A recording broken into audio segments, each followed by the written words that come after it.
There we go. Hi everybody, it's Jenn from Creath, July 13th, 2021. Unfortunately, yet another of my childhood wrestling heroes has passed on. Mr. Wonderful Paul Orndorff passed away yesterday. I believe he was 71 years old, so he did live a good long life. That got me thinking, I don't think I've ever done a video about my very first live wrestling show. So let's do that, because Paul Orndorff, not only was he on the show, he was in the main event, interestingly enough.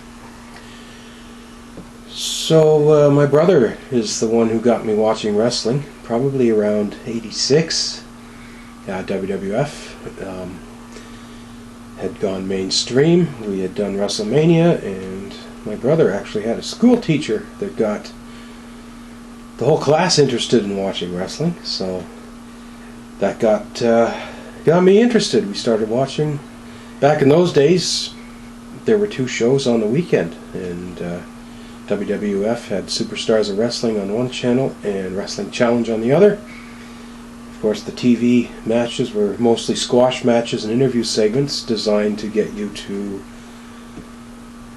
go to a house show and spend your hard-earned money. And of course, you'd get the promos. Coming up on Sunday, whatever, you're going to see so-and-so and so-and-so wrestle at Maple Leaf Gardens. And so after about a year of watching the television, we finally ventured down to Maple Leaf Gardens for the first house show. And it was October 11th, 1987. It was a matinee show. The WWF was so hot at the time, they split the roster into three. And they were literally doing three separate tours at the same time. And although Toronto was a big market, we happened to get the C show. Hogan would always headline the A show. And the B show, you'd get either the Intercontinental Champs or the Tag Champs or both. And the C shows usually went to the smaller markets. But interestingly enough, the main event for this show was Mr. Wonderful Paul Orndorff versus Ravishing Rick Rude.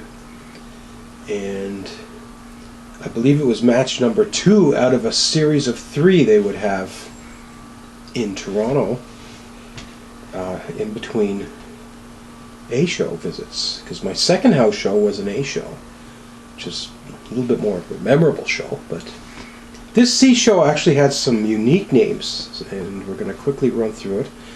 Paul Orndorff had just turned face after Bobby Heenan brought Rick Rude into the Heenan family, tried to convince Orndorff that Rude had the better body, and of course Orndorff was like, no way. So that led to a feud. They had a match at Maple Leaf Gardens, and Heenan interfered in the match, which led to this rematch in which Heenan would not be allowed to be in the building. But there was fine print. Rick Rude could bring somebody else to be in his corner, and my goodness, he brought Andre the Giant. So, my very first house show, I saw Andre the Giant live, in the flesh, but not as a wrestler, as a manager. And of course, he got physically involved in the match. Rude distracted the referee. Andre pulled Orndorff out of the ring and gave him a huge headbutt and rolled him back into the ring, and Rude was able to get the easy pin. Kind of a lame match. It only went about 4 or 5 minutes, but that was the headliner. 6,549 paid attendance, which is sad because when Hogan was on the card, Maple Leaf Gardens would put 16,000 plus in there. This was designed to be a TV taping of sorts. They would often tape shows and air kind of low-end matches in the local markets. So we actually had 9 matches on the card, which usually only got 7. But a lot of these were job matches, squash matches per se. But you did get a couple of big names to get you in the door. So Rude and Orndorff was one of the key feuds at the time. It would later be featured as Survivor Series. Rude and Orndorff would be on Hogan and Andre's teams, respectively. How's this for number 2 match? Butch Reed against the returning superstar Billy Graham, former WWF heavyweight champion in the 70s. Makes a comeback at the very, very, very old age of 44. Back then, wrestlers were all young. Nobody wrestled beyond 40, so the fact that this guy was going to wrestle at 44, it's like he was a great-great-grandpa. That was cool. I got to say I saw superstar Billy Graham wrestle, because that comeback was very short and only lasted a couple of months. And Billy Graham was a face. He was usually a heel for most of his career, so he and Butch Reed had, again, there was a big feud on television. I don't even remember how that got started, but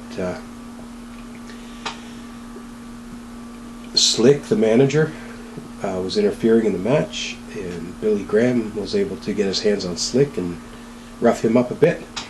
Butch Reed got the win when he put his feet on the ropes, but Billy Graham was a great entertainer, and the fans were going berserk for that. The number 3 match, I'm not doing them in order. I'm doing them in order by importance as opposed to chronological. One big good tag match. You got the British Bulldogs, Davey Boy Smith and Dynamite Kid, against Dino Bravo and Greg Valentine, the new Dream Team.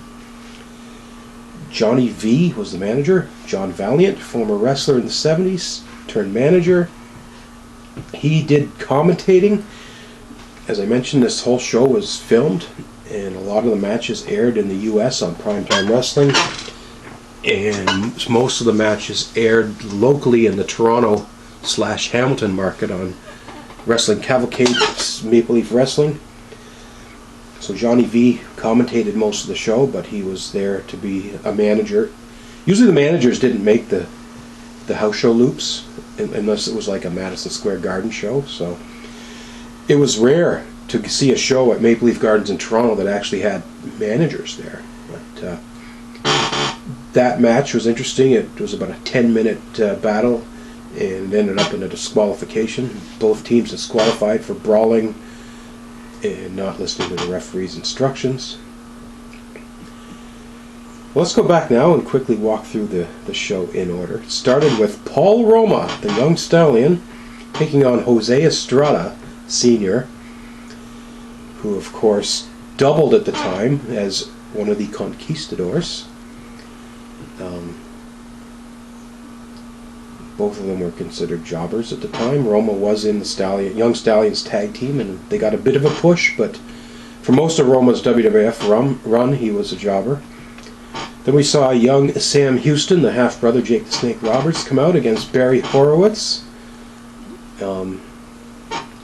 I don't think at the time I even knew who these guys were. Sam Houston pinned Barry Horowitz. The third match was Reed and Graham. King Kong Bundy came out. That was impressive to see King Kong Bundy. He had just had a huge run with Hogan in WrestleMania 2, the main event. And then later in '87, it was Hogan versus Bundy on Saturday night's main event, which everybody watched on NTV. Of course, Andre the Giant interfered.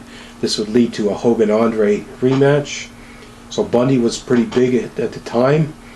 And C.V. Offey was a little bit more than a jobber. He was kind of in that Carpenter phase where he would lose on TV to the stars, but he'd always give them more of a match than the outright jobbers. And sometimes he would win matches on house shows.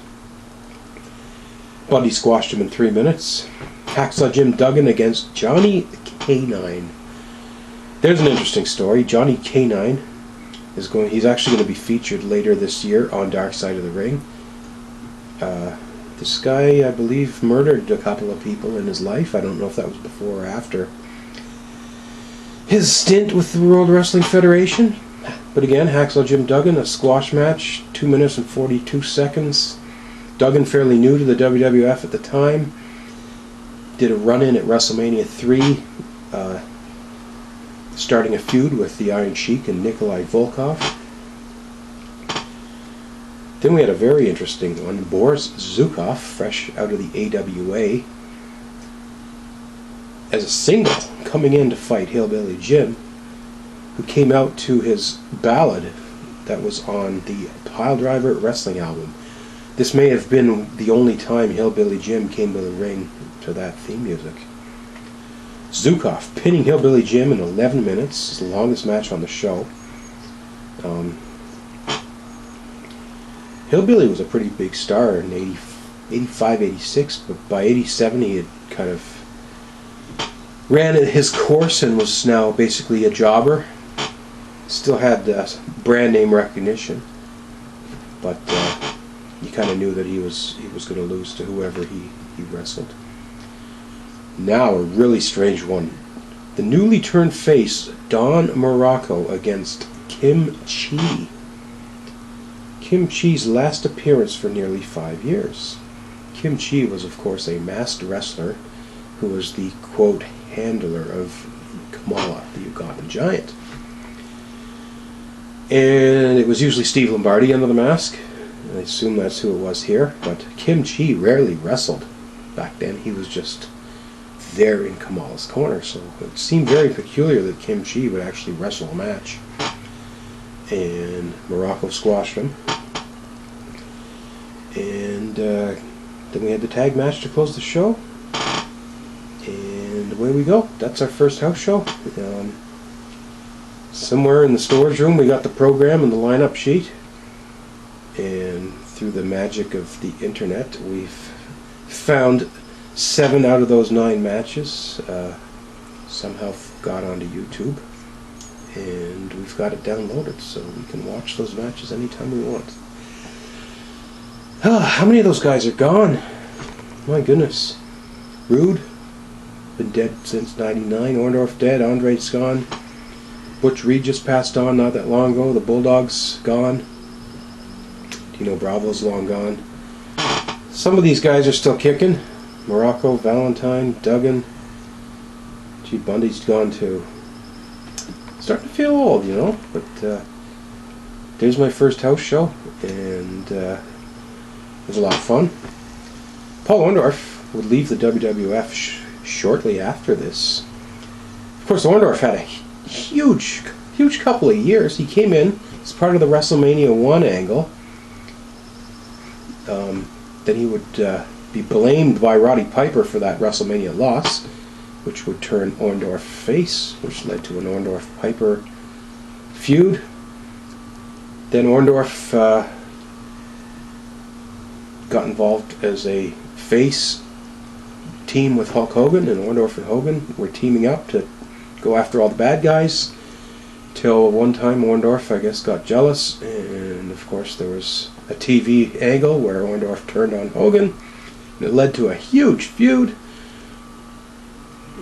They put 76,000 people into Exhibition Stadium in Toronto for a house show that they ended up videotaping and calling the big event. They would have a steel cage match on Saturday night's main event. One of the most profitable feuds in the Hulk Hogan run in the 80s was this Orndorff feud. But Orndorff hurt his arm and had to take some time off, and he would never wrestle again after 1988 with the WWF. He showed up in WCW a few times, and the only other time I saw him live in person was at a WCW house show in 1993 at the Skydome. Ironically enough, it was Orndorff teaming with Rick Rude in that match against Mick Foley and Dustin Rhodes. I think I've already done a video on that house show. Talk about your talent. A lot of big names before they became big names in the 1993 era of WCW, but it was another chance to see Mr. Wonderful. And thanks for the memories, Mr. Wonderful. And to all those people that were... His son posted some videos a couple weeks back of Paul being in rough shape. I mean, sure, we all want to be remembered at our best, but you got two choices in life. You can either die young or you can get old. And in a business that's sadly known for people dying young, usually because of drug overdoses. If a wrestler can make it past 70 and die of old age, then that's actually a good story to tell. So that's my thoughts on that. Thanks for watching, and stay tuned. We'll be doing a lot more historical wrestling show reviews in the near future. Take care.